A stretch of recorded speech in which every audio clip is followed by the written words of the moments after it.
L'économie mondiale repose sur les océans. Le Moyen-Orient est une plaque tournante du trafic maritime et l'un des principaux pourvoyeurs de la plus importante matière première, le pétrole. Ici, toutes les routes maritimes passent par des détroits. Ces goulots d'étranglement sont la clé du contrôle du Moyen-Orient. Et jusque-là, les États-Unis et l'Occident en étaient les seuls détenteurs.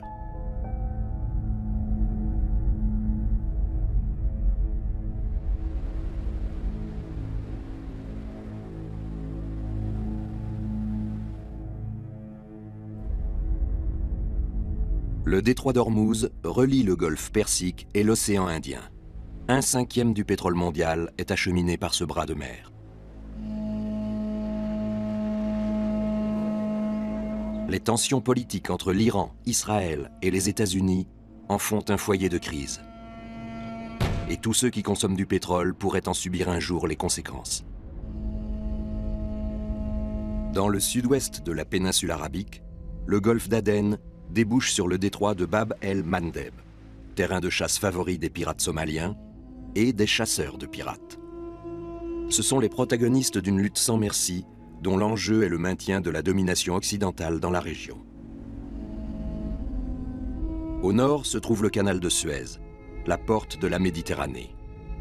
Pendant des décennies, l'Occident a contrôlé l'Égypte et le canal. Mais la situation est en train de changer. Après 500 ans d'hégémonie occidentale, la population locale reprend peu à peu le contrôle. Au Moyen-Orient, de nouveaux acteurs ont fait leur apparition. Il s'agit de pays éloignés qui sont eux aussi dépendants de la région et de son pétrole. Leurs navires sont toujours plus nombreux et leur influence s'accroît. Les intérêts des Chinois se heurtent aujourd'hui à ceux des Américains.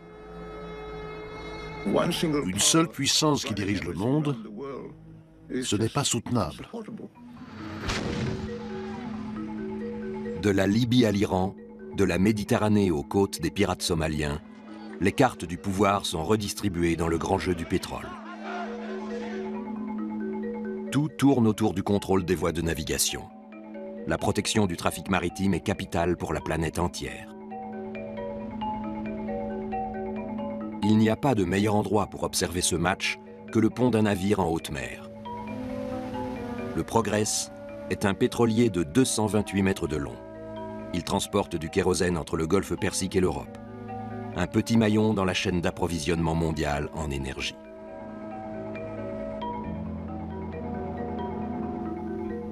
Je m'appelle Alexandre Trudeau.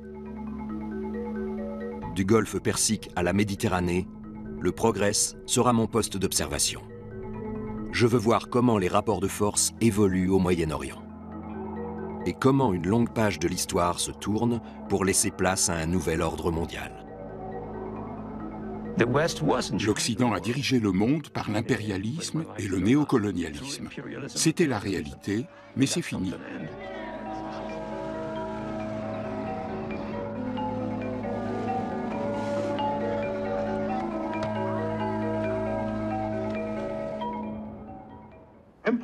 Il ne devrait plus y avoir d'empire. Dans un monde divisé en une multitude d'États, on devrait faire du commerce pacifiquement sur la base du libre-échange. Mais la réalité est tout autre. The barren rocks of Aden, a piper's tune which was famous throughout the empire. The barren rocks. Le Moyen-Orient a vu naître et mourir bien des empires. La dernière bataille de l'Empire britannique a eu lieu à Aden il y a 50 ans. De là, les Anglais avaient assis leur pouvoir sur les routes et les passages maritimes. This port lives on oil, and it also protects the sources of that oil. À partir des années 60, les Britanniques n'ont plus les moyens de dominer le monde et sont chassés de la région.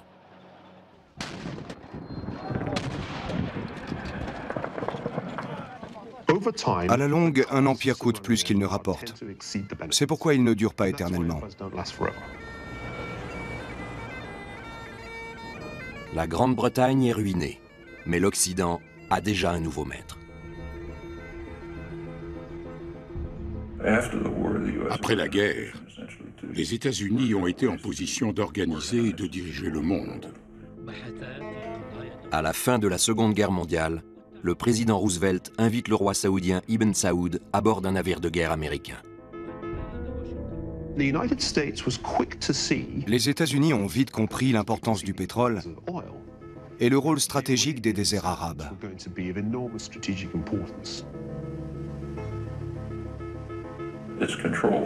Il s'agit de contrôler la région, car c'est un formidable moyen de dominer le monde entier. À l'époque, l'Arabie saoudite est un État du désert sous-développé, et l'Amérique, le plus grand producteur de pétrole. Or, le monde est avide d'or noir. Pour calmer son appétit insatiable, il s'avère donc nécessaire d'exploiter toutes les ressources pétrolières. L'Arabie saoudite est inféodée aux États-Unis. C'est le résultat de la politique menée par Roosevelt après 1945. 65 ans plus tard, la compagnie Saudi Aramco, emblématique de ses relations particulières, est toujours le plus gros fournisseur de pétrole au monde. Et le restera probablement, au vu des immenses réserves de l'Arabie saoudite. On ne peut pas passer à côté de Ghawar. C'est le plus grand gisement de pétrole et de gaz de la planète. Il produira sans cesse du pétrole. Ses réserves sont estimées à 260 milliards de barils. Les Saoudiens peuvent donc fournir énormément de pétrole au monde. L'Arabie saoudite a gagné beaucoup d'argent avec le pétrole. Et l'a investi judicieusement pour son peuple et son pays. L'Arabie saoudite vit dans un grand confort matériel, mais sous un régime politique autoritaire. Nous autres Saoudiens savons exactement ce que nous voulons de notre gouvernement. Et nous connaissons bien notre système politique. Et nous en sommes très satisfaits.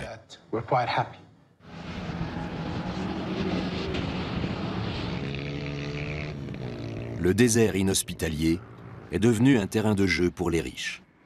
Jusqu'ici, la manne pétrolière est garante de la paix intérieure. Mais l'or noir des Saoudiens est acheminé par la mer.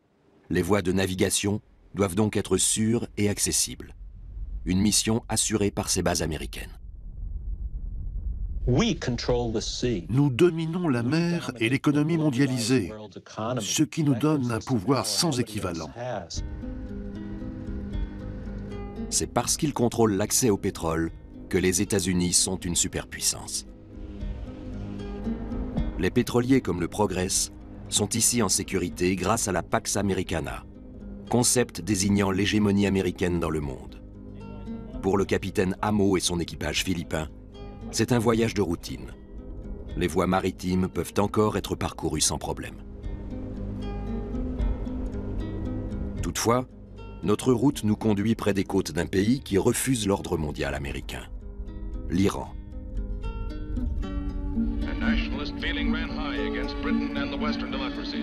Au début des années 50, l'Iran veut échapper à la domination occidentale et nationaliser sa production de pétrole.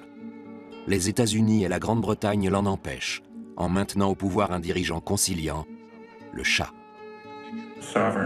Aucun autre régime n'était toléré s'il menaçait la suprématie américaine. Mais on n'agissait pas à découvert.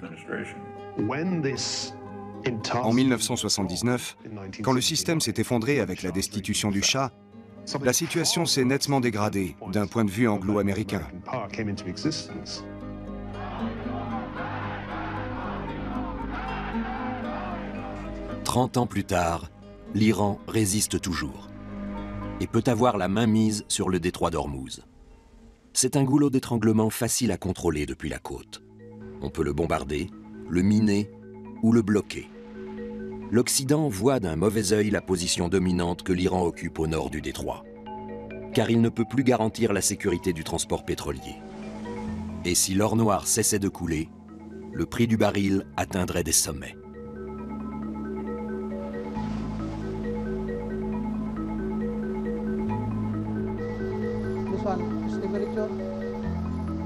Le Progress a chargé dans ses cales un carburant précieux destiné aux fusées. En traversant le détroit d'Ormuz, le capitaine Amo et son équipage ont cependant bien d'autres préoccupations que les débouchés commerciaux de leur cargaison.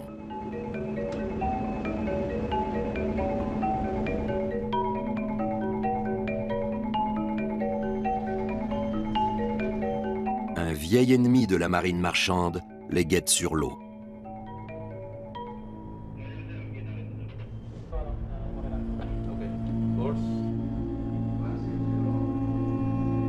Ici, dans l'océan Indien, des pirates menacent la sécurité des bateaux, et plus particulièrement celle des pétroliers.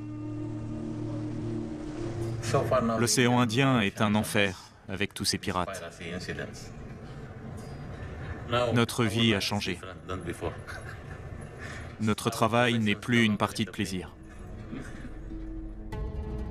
Barbelés, épouvantails, canons à eau et sentinelles armées sont autant de mesures de défense contre d'éventuelles attaques de pirates. L'équipage du Progress ne comprend pas que l'Occident, qui veillait jusque-là sur le trafic pétrolier, n'ait toujours pas réglé ce problème.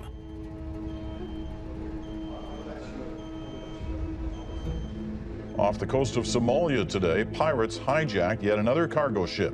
C'est le deuxième pétrolier en 2 jours à tomber aux mains des pirates.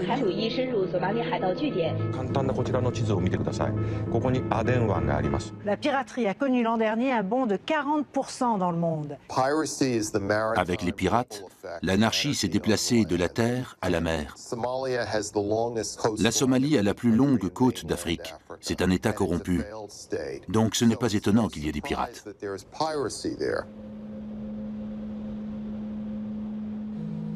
Une fois encore, la Somalie est victime de la sécheresse.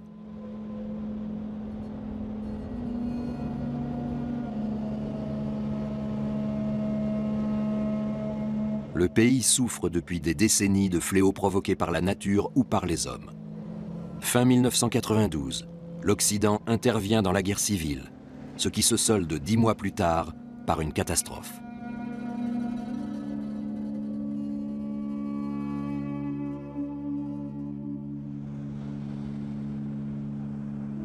Le chaos règne en Somalie, et avec la piraterie, il s'étend de plus en plus aux routes maritimes. Des hommes d'affaires habiles ont su exploiter les rares ressources encore disponibles dans le pays. Une main-d'œuvre laborieuse et des terrains stratégiques sur le littoral. Compte tenu de la situation géographique, la piraterie est une sorte de péage. Durant des semaines, de longues barques sillonnent l'océan Indien à la recherche de pétroliers de taille moyenne. Ces hommes sont animés par un étrange mélange de désespoir, de violence et d'audace. Ce sont des actes désespérés commis par des hommes désespérés. En Somalie, il n'y a pas d'industrie, pas de développement. Le fusil est votre outil de travail. Il vous permet de gagner votre vie.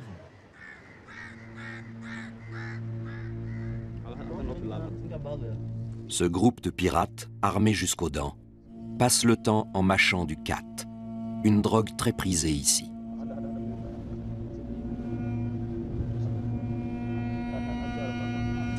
Notre vie d'avant a été détruite. On ne la retrouvera plus. On prend tous les bateaux qu'on peut. Tant qu'ils passeront par ici, on les attaquera. Les pirates somaliens menacent le contrôle des États-Unis sur les voies maritimes, et donc la Pax Americana.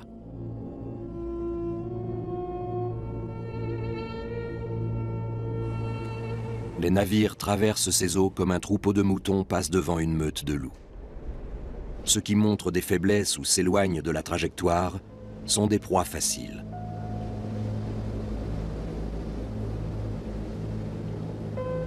Mais à présent, les chasseurs sont eux-mêmes chassés.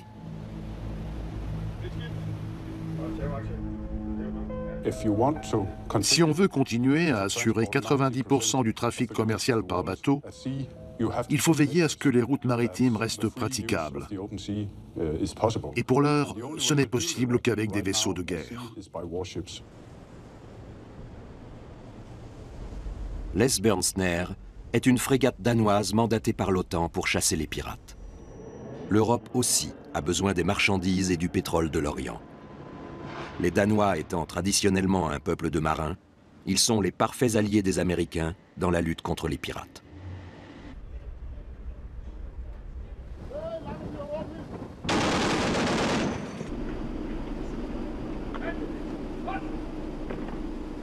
Mais la mission de l'Esbjörnsnær n'est qu'un succès partiel.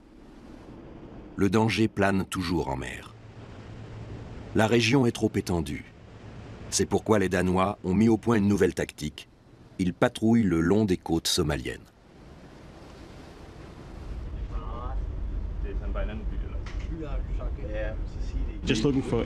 On observe ce qui se passe sur la plage, s'il y a des activités de piraterie. Tant que les pirates sont sur la plage, ils ne s'emparent d'aucun navire. Mais même s'ils arrêtent des pirates suspects, ils les relâchent très vite. Ça vaut mieux que de les surveiller ici. Notre mission est d'empêcher les attaques, pas de capturer des pirates. On a pris 2 barques. La moitié de l'équipage étaient des types qu'on avait déjà eus à bord. On a pris leur identité une fois de plus, puis on les a relâchés. Avec cette tactique, les Occidentaux semblent condamnés à combattre sans cesse les mêmes pirates et à maintenir indéfiniment leurs vaisseaux de guerre dans ces eaux, à moins que ce ne soit précisément le but recherché. En Europe, on est de plus en plus tenté de lutter contre la piraterie sur le sol somalien. Tout le monde sait que la seule solution est d'intervenir sur la terre ferme. Les Somaliens se sont longtemps opposés à toute intervention extérieure directe. Comme cet ancien chef des gardes-côtes, beaucoup préféreraient que l'étranger les soutienne dans leur combat contre la piraterie. S'ils veulent nous aider, qu'ils aident nos gardes-côtes à protéger notre peuple.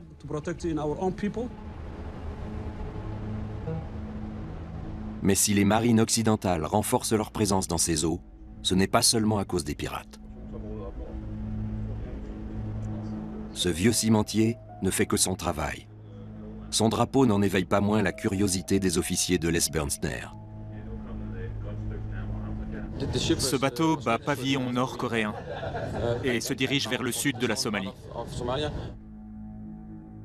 Il se rend à Kismayo, fief du mouvement Al-Shabaab, une organisation islamiste anti-occidentale qui contrôle le sud de la Somalie. Même si le cargo n'a aucun lien avec les pirates, les Danois le suivent et montent à bord avec une troupe d'intervention. On a parlé avec le capitaine. Il était d'accord pour qu'on monte à bord. On lui a donné des conseils pour se défendre contre les pirates. Si la domination occidentale dans ces eaux est menacée par quelques pirates, les pays rivaux ne tarderont pas à profiter de la situation.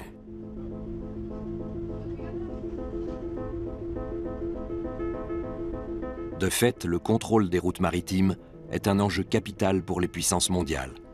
Et toutes se le disputent. Chinois, Russes, Iraniens, tous ceux qui ont des intérêts au-delà de leur zone d'influence directe sont en lice. Les pirates ont toujours amené les puissances maritimes dans des régions où elles ne seraient jamais allées autrement.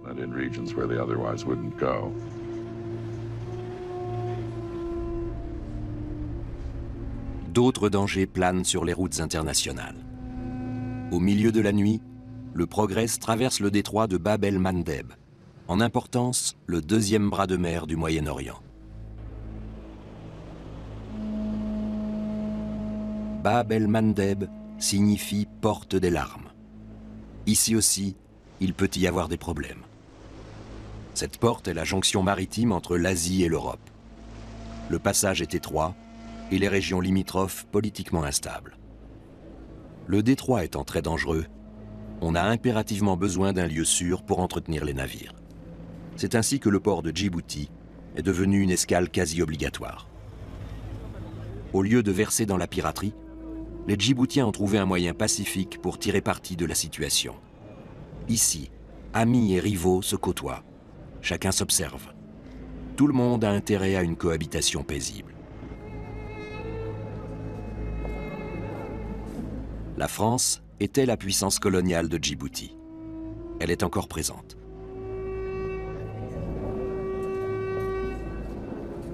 Les Américains sont également sur place.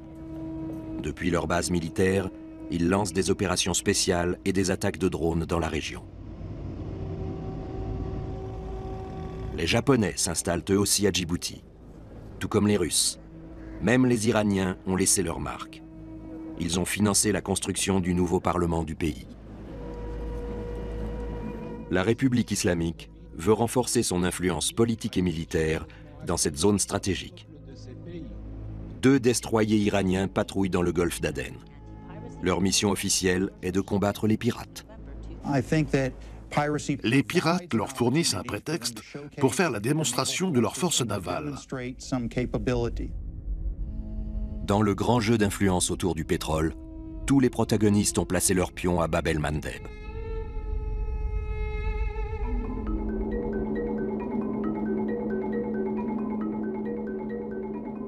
Plus au nord, où navigue maintenant le Progress, l'enjeu est encore plus important.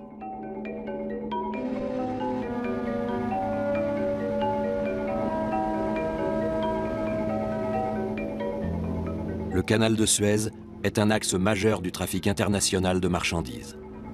24 heures sur 24, 7 jours sur 7, des cargos l'empruntent pour gagner des ports lointains.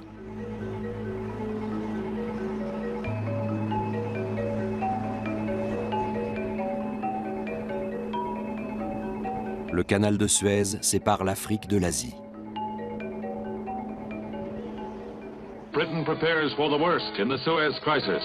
En 1956, le canal est âprement disputé. L'Égypte veut le récupérer et le nationaliser. Mais les puissances occidentales qui l'ont construit ne sont pas prêtes à l'abandonner. De la fin du 19e aux années 1950, l'Égypte était un maillon central du transport de marchandises dans l'Empire britannique. La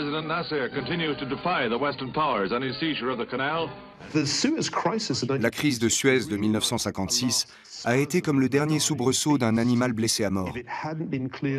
Désormais, il était clair pour tout le monde que l'Empire britannique était un rêve brisé.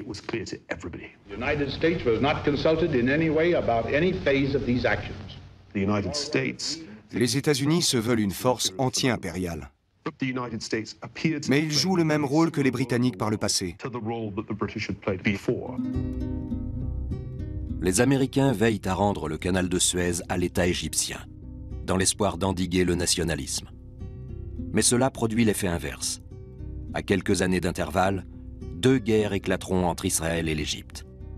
Ce n'est qu'en 1978 que les États-Unis parviennent à rallier cette dernière à la Pax Americana. Ils achètent sa coopération en octroyant $1 milliard par an à son armée. Désormais, le canal est même ouvert à Israël, ennemi de longue date de l'Égypte.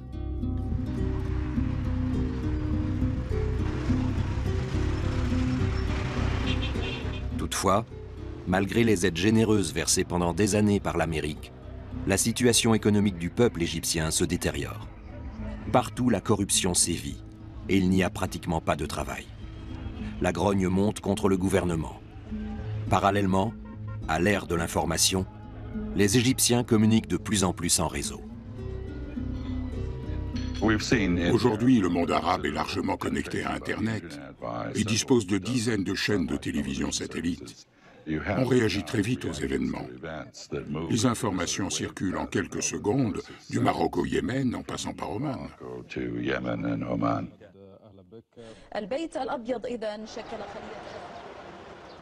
En 2009, le président américain Obama se rend au Caire. L'ensemble du monde arabe attend de lui une impulsion démocratique.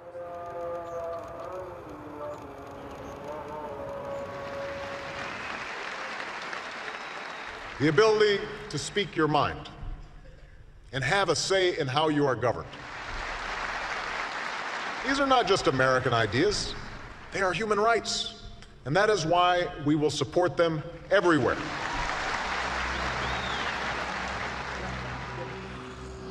Deux ans plus tard, tout change.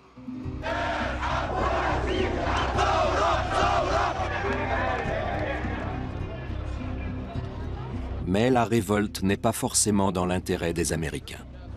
La question se pose de savoir si ces derniers pourront contenir le nationalisme dans la région.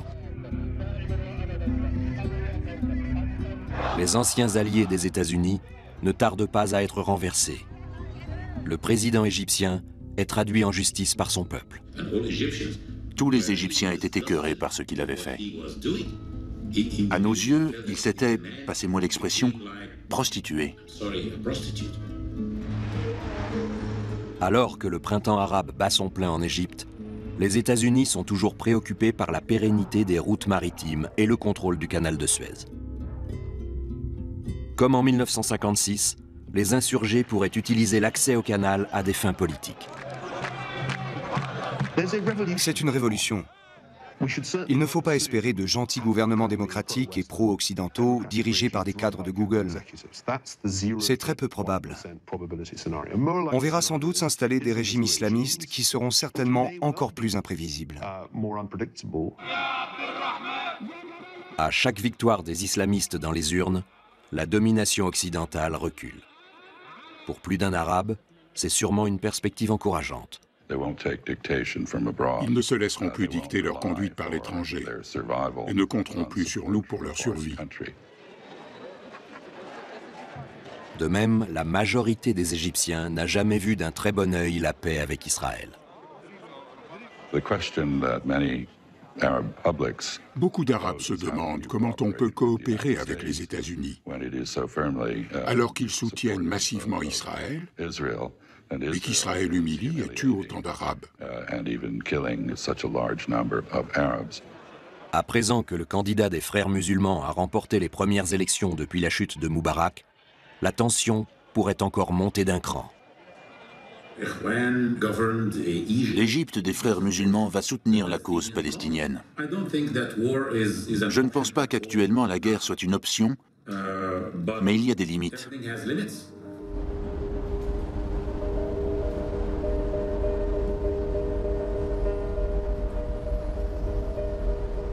Les navires comme le Progress ne pourront sans doute plus passer aussi facilement le canal de Suez si l'hégémonie américaine est battue en brèche dans la région. Aujourd'hui, les peuples ont une conscience politique. Et les États ne veulent plus être sous le joug de l'Occident. C'est un énorme changement.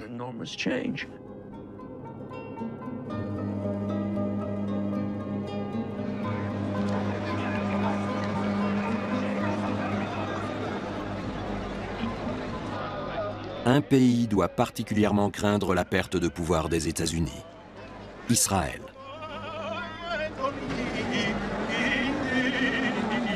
À Jérusalem, on prie. C'est Tisha B'Av, jour de deuil qui commémore la destruction du premier temple de la ville.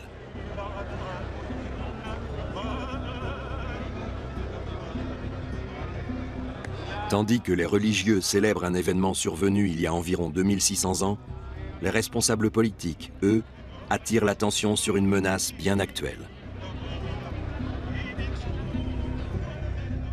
A nuclear-armed Iran would ignite a nuclear arms race in the Middle East.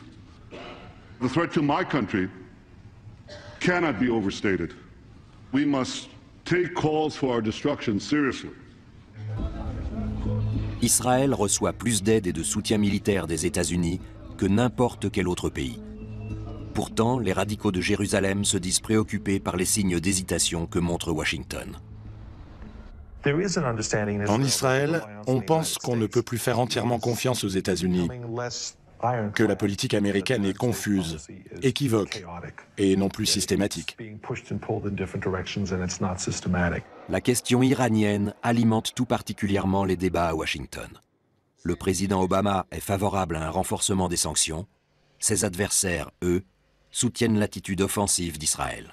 We can't continue to express a point of view that sounds like we're more concerned about Israel taking action against Iran than we are about Iran becoming nuclear. À ce jour, il n'y a pas de preuve que l'Iran a décidé de se doter de l'arme nucléaire. Pour le plus fidèle allié des États-Unis dans le Golfe Persique, l'Arabie Saoudite, il y a d'autres dangers. Nous voulons un Moyen-Orient sans armes de destruction massive. Ça doit valoir aussi pour Israël.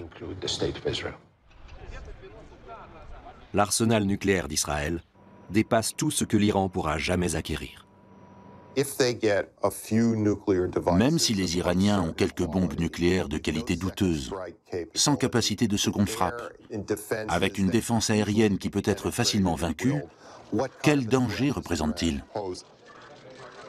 Malgré tout, Israël prend la menace tellement au sérieux que son Premier ministre envisage d'attaquer l'Iran, avec ou sans l'Amérique.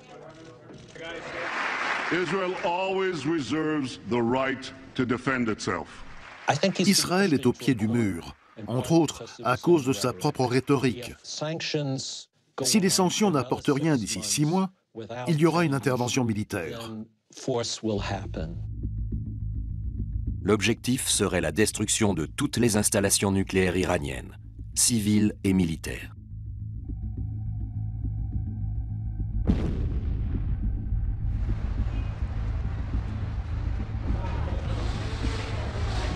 L'Iran estime que c'est lui qui est menacé, et non pas lui qui menace les autres.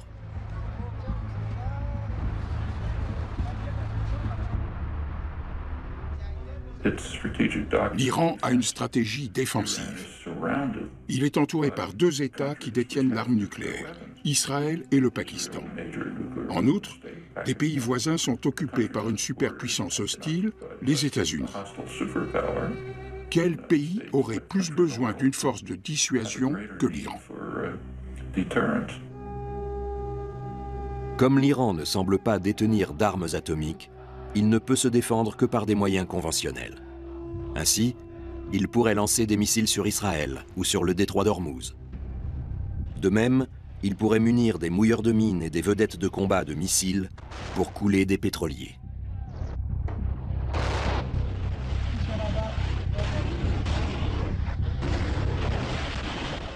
Les eaux où le Progress a commencé son voyage deviendraient vite un champ de bataille.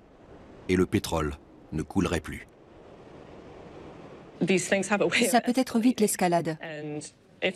Si un gouvernement déclare que c'est une question de vie ou de mort, la situation peut rapidement dégénérer et personne n'en sortira gagnant. Par désespoir, l'Iran pourrait même viser directement les sites de production de pétrole des royaumes arabes le long de la côte sud. Le complexe d'Abqaiq fournit environ 10% de l'or noir mondial. Une guerre contre l'Iran pourrait paralyser l'extraction de pétrole et faire exploser les prix. C'est aussi une forme de dissuasion. Il semblerait par ailleurs que l'Iran envisage d'autres stratégies. Le Bahreïn se trouve au centre du golfe Persique. Sa population est composée en majorité de musulmans chiites. Ce pont relie le pays à l'Arabie saoudite. Au printemps 2011, les Saoudiens envoient des troupes armées au Bahreïn pour aider le gouvernement à combattre une révolte populaire.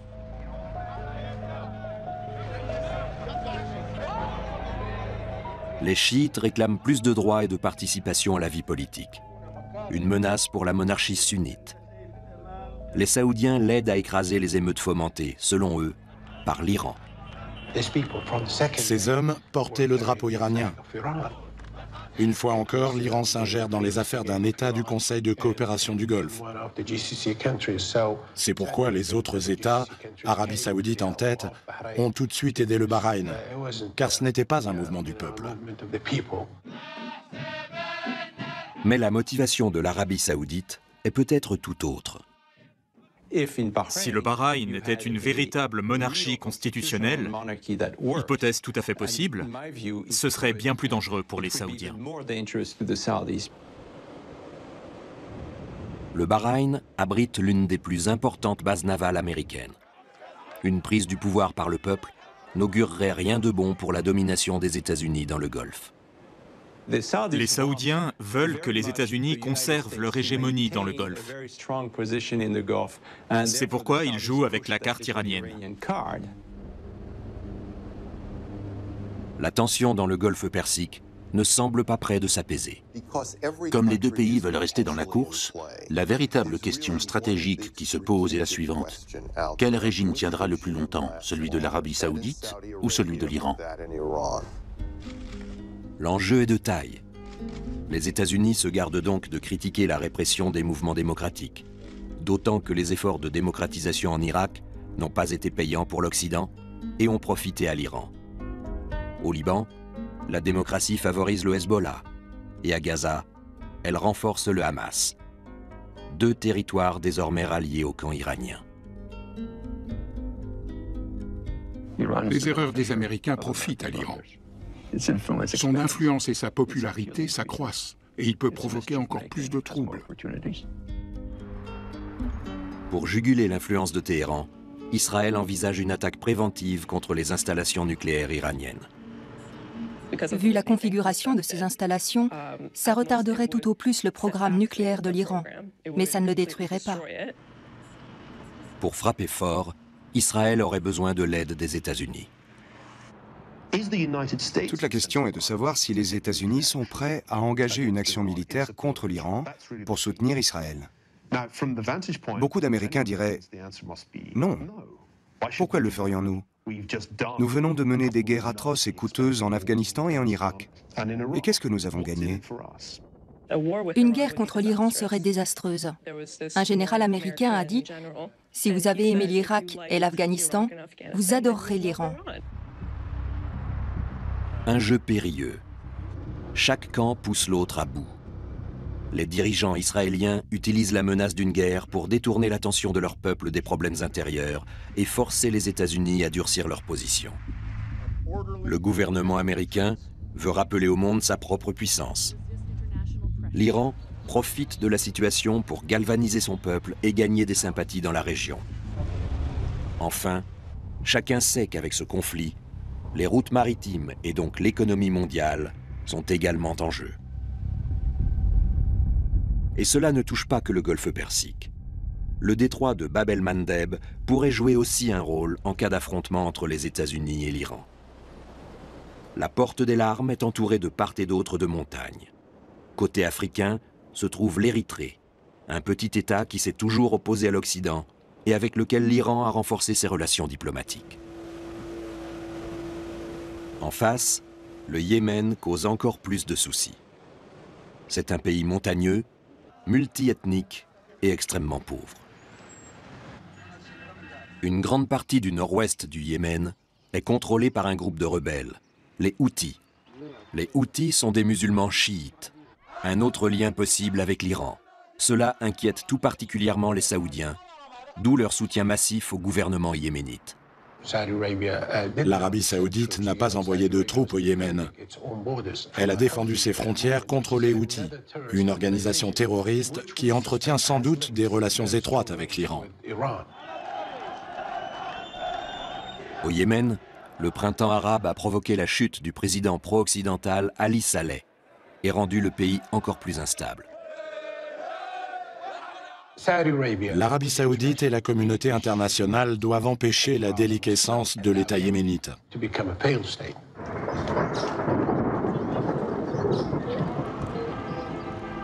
Sous la pression extérieure, un semblant de démocratisation s'est amorcé au Yémen afin d'apaiser la population.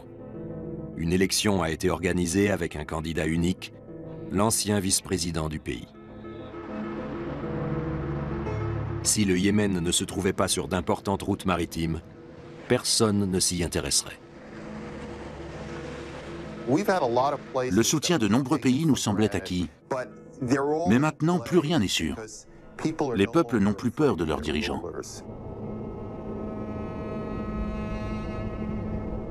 À présent, le Progress navigue dans les eaux calmes de la Méditerranée.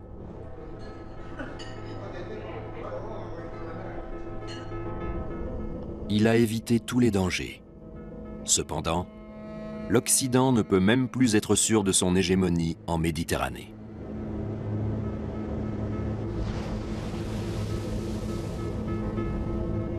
En Égypte, il pourrait bientôt y avoir des problèmes et d'ores et déjà, des étrangers pénètrent en Méditerranée. Pour la première fois, des navires de la marine iranienne sont allés de la mer Rouge en Méditerranée. Les mêmes navires avec lesquels l'Iran patrouille contre les pirates. L'Iran envoie un signal fort à l'OTAN, très implanté en Méditerranée, mais aussi à Israël.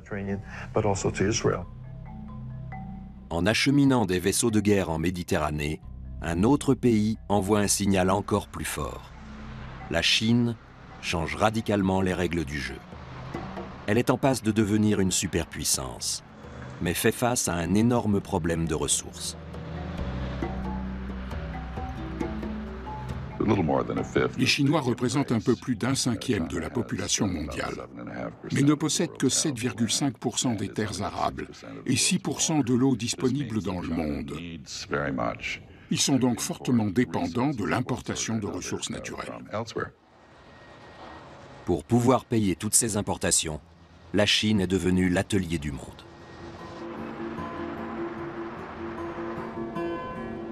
Il ne se passe pas une heure sans qu'un navire chargé de produits d'exportation chinois ne croise le Progress. La nouvelle puissance mondiale s'est trouvée une tête de pont en Méditerranée, le port du Pirée, en Grèce.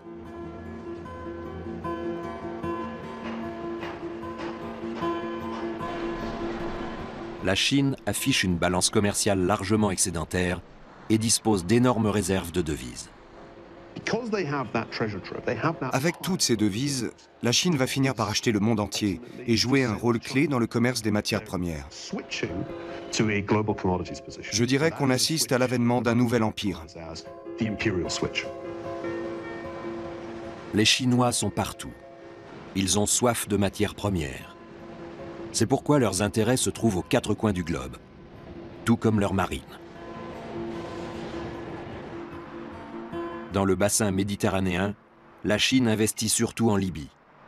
Elle a envoyé une main-d'œuvre importante dans ce pays riche en pétrole et dirigé par un homme qui avait des alliés dans tous les camps.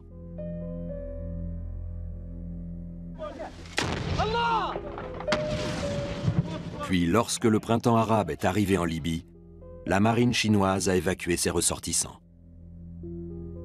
La Chine a rapatrié 37 000 ouvriers de Libye. Ça laisse deviner l'étendue de ses intérêts au niveau mondial. La présence du dragon chinois dans l'arrière-cour de l'Europe rendait l'enjeu libyen encore plus important pour les Occidentaux. Il était donc logique qu'ils interviennent dans le conflit. Today, the Security Council has responded to the Libyan people's cry for help. This council's purpose is clear: to protect innocent civilians.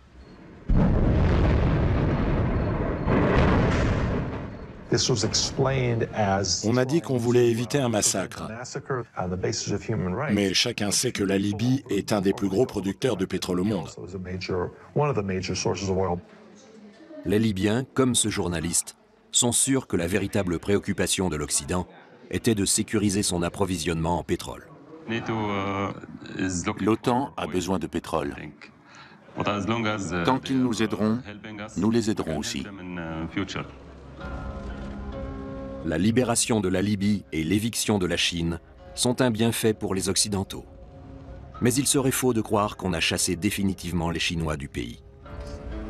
Je pense qu'ils auront tôt fait de revenir. Ils représentent une alternative économiquement viable par rapport aux partenaires européens et autres. Le grand enjeu économique est l'accès aux matières premières. Et si la Libye joue un rôle important, ce n'est pas seulement à cause de son pétrole. Ce pays est une passerelle directe vers l'Afrique et ses ressources naturelles. La Chine voit le continent noir comme la solution à sa pénurie de matières premières, alors que l'Occident l'a longtemps négligé. Certains ont traité l'Afrique comme un parc à thème humanitaire. Les Chinois, eux, la voient comme un partenaire économique. Allez en Afrique et vous verrez la naissance d'un empire. Les pays africains riches en ressources naturelles tournent de plus en plus le dos à l'Occident et font affaire avec les Chinois. Mais Pékin a également besoin du pétrole du Golfe Persique, de l'Arabie Saoudite et de l'Iran. Pour autant, la Chine n'est pas encore une puissance maritime dans le Golfe. Seule la marine américaine est en mesure de protéger et de surveiller ses routes maritimes. Pendant longtemps, les États-Unis ont eu l'habitude de décider seuls qui vendait à qui le pétrole du Golfe Persique. Mais les Chinois ne se laissent pas commander si facilement. Il est donc peu probable qu'on puisse leur interdire d'acheter du pétrole iranien. Et la Chine n'est pas le seul pays d'Asie qui pourvoit à ses besoins énergétiques en Iran.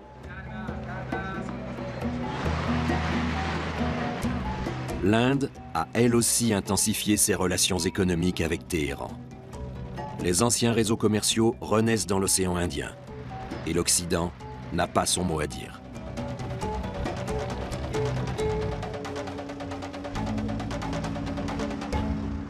Les États-Unis auront bien plus de mal à maintenir la Pax Americana. L'Occident ne peut pas contrôler la Somalie. Les pirates restent une menace pour tous.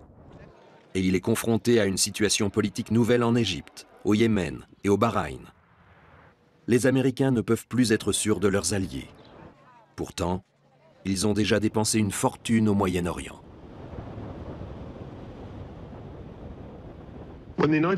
Lorsque les États-Unis ont envahi l'Irak en 2003, l'histoire s'est répétée. La leçon qu'on peut en tirer est claire. Il ne faut pas maintenir indéfiniment des forces armées au Moyen-Orient. D'abord, ça coûte trop cher. Et puis, qu'est-ce qu'on y gagne? La plupart du temps, rien. Si la situation économique des États-Unis est ce qu'elle est aujourd'hui, c'est parce qu'ils veulent être partout. L'Empire américain s'épuise.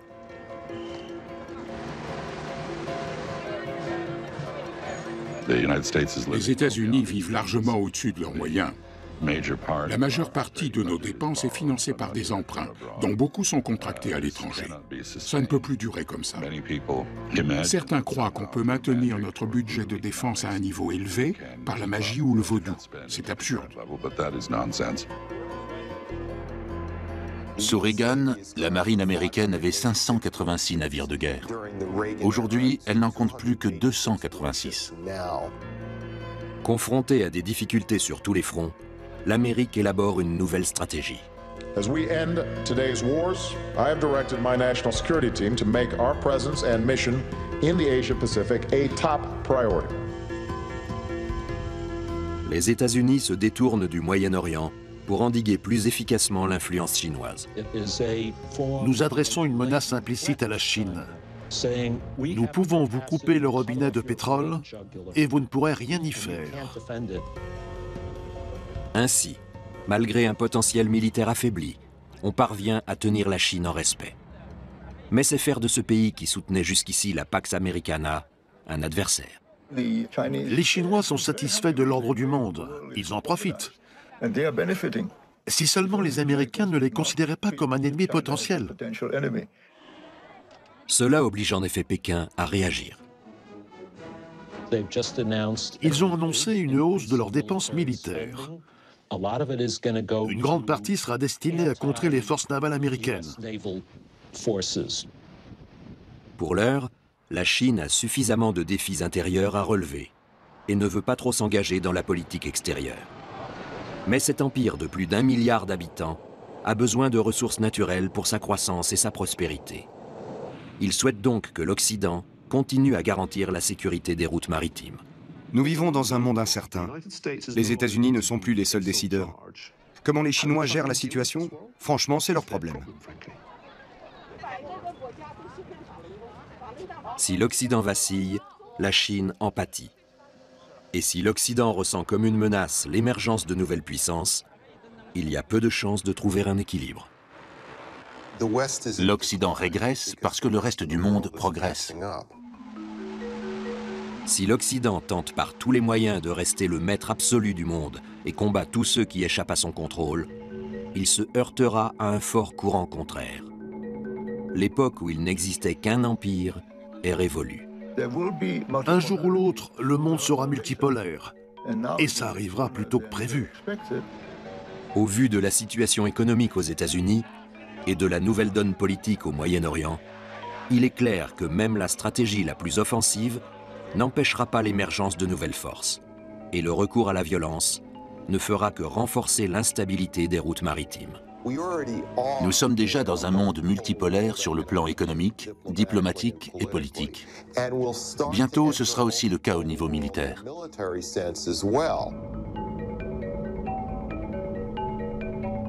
Trouvera-t-on un terrain d'entente ou l'avenir sera-t-il placé sous le signe de l'affrontement? Une chose est sûre, tout acte irréfléchi pourrait avoir de graves conséquences dans le monde entier. La malédiction du pétrole n'a pas fini de frapper.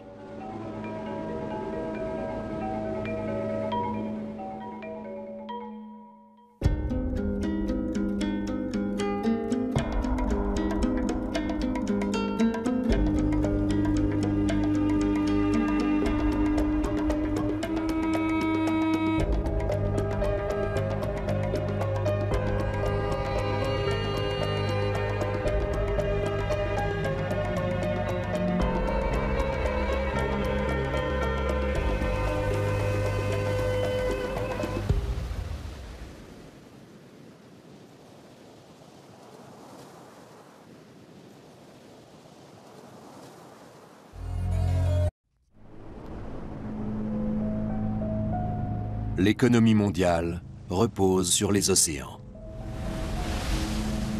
Le Moyen-Orient est une plaque tournante du trafic maritime et l'un des principaux pourvoyeurs de la plus importante matière première, le pétrole.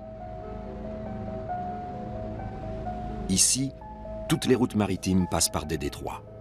Ces goulots d'étranglement sont la clé du contrôle du Moyen-Orient. Et jusque-là, les États-Unis et l'Occident en étaient les seuls détenteurs.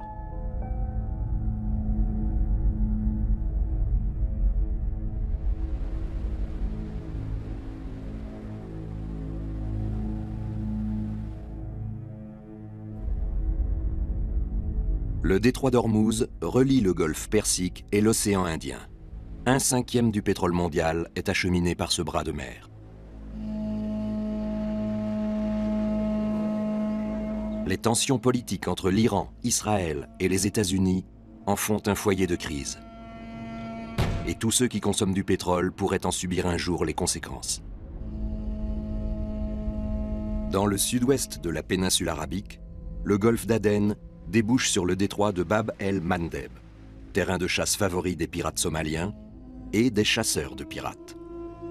Ce sont les protagonistes d'une lutte sans merci dont l'enjeu est le maintien de la domination occidentale dans la région. Au nord se trouve le canal de Suez, la porte de la Méditerranée. Pendant des décennies, l'Occident a contrôlé l'Égypte et le canal. Mais la situation est en train de changer. Après 500 ans d'hégémonie occidentale, la population locale reprend peu à peu le contrôle. Au Moyen-Orient, de nouveaux acteurs ont fait leur apparition.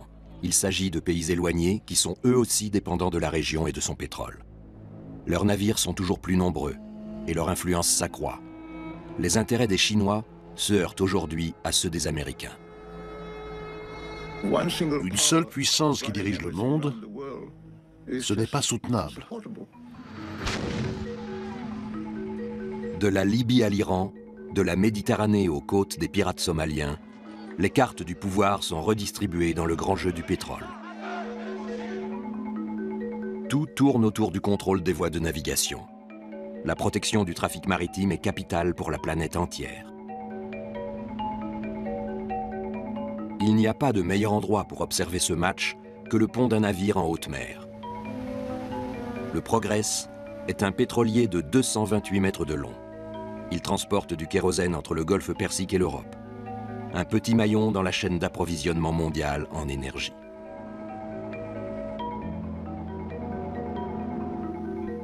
Je m'appelle Alexandre Trudeau. Du golfe Persique à la Méditerranée, le Progress sera mon poste d'observation. Je veux voir comment les rapports de force évoluent au Moyen-Orient. Et comment une longue page de l'histoire se tourne pour laisser place à un nouvel ordre mondial. L'Occident a dirigé le monde par l'impérialisme et le néocolonialisme. C'était la réalité, mais c'est fini.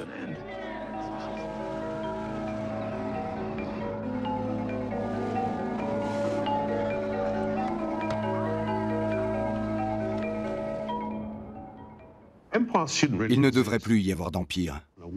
Dans un monde divisé en une multitude d'États, on devrait faire du commerce pacifiquement sur la base du libre-échange. Mais la réalité est tout autre. The barren rocks of Aden,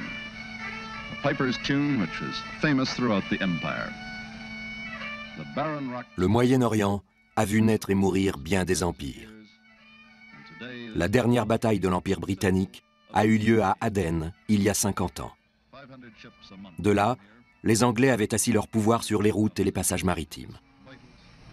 This port lives on oil, and it also protects the sources of that oil. À partir des années 60, les Britanniques n'ont plus les moyens de dominer le monde et sont chassés de la région.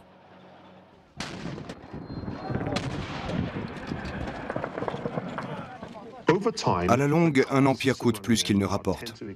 C'est pourquoi il ne dure pas éternellement. La Grande-Bretagne est ruinée, mais l'Occident a déjà un nouveau maître. Après la guerre, les États-Unis ont été en position d'organiser et de diriger le monde. À la fin de la Seconde Guerre mondiale, le président Roosevelt invite le roi saoudien Ibn Saoud à bord d'un navire de guerre américain. Les États-Unis ont vite compris l'importance du pétrole et le rôle stratégique des déserts arabes.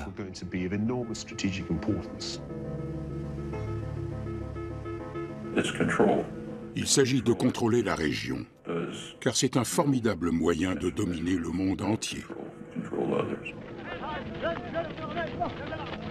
À l'époque, l'Arabie saoudite est un État du désert sous-développé et l'Amérique, le plus grand producteur de pétrole. Or, le monde est avide d'or noir. Pour calmer son appétit insatiable, il s'avère donc nécessaire d'exploiter toutes les ressources pétrolières. L'Arabie saoudite est inféodée aux États-Unis. C'est le résultat de la politique menée par Roosevelt après 1945. 65 ans plus tard, la compagnie Saudi Aramco, emblématique de ses relations particulières, est toujours le plus gros fournisseur de pétrole au monde. Et le restera probablement, au vu des immenses réserves de l'Arabie saoudite. On ne peut pas passer à côté de Gawar. C'est le plus grand gisement de pétrole et de gaz de la planète. Il produira sans cesse du pétrole. Ses réserves sont estimées à 260 milliards de barils. Les Saoudiens peuvent donc fournir énormément de pétrole au monde. L'Arabie saoudite a gagné beaucoup d'argent avec le pétrole et l'a investi judicieusement pour son peuple et son pays. L'Arabie saoudite vit dans un grand confort matériel, mais sous un régime politique autoritaire. Nous autres Saoudiens savons exactement ce que nous voulons de notre gouvernement. Et nous connaissons bien notre système politique. Et nous en sommes très satisfaits.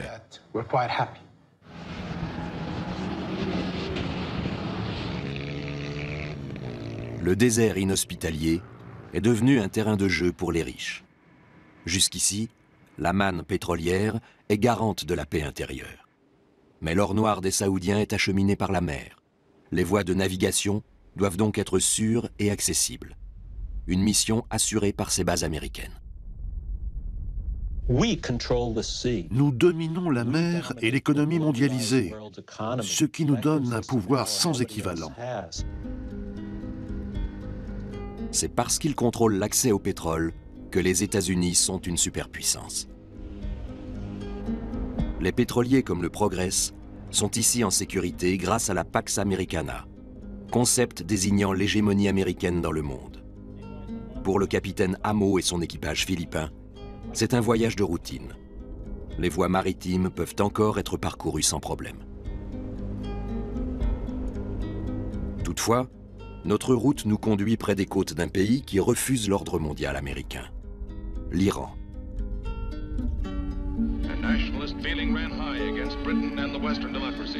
Au début des années 50, l'Iran veut échapper à la domination occidentale et nationaliser sa production de pétrole. Les États-Unis et la Grande-Bretagne l'en empêchent, en maintenant au pouvoir un dirigeant conciliant, le Shah.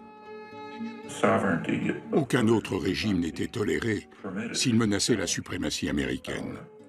Mais on n'agissait pas à découvert. En 1979, quand le système s'est effondré avec la destitution du Shah, la situation s'est nettement dégradée d'un point de vue anglo-américain.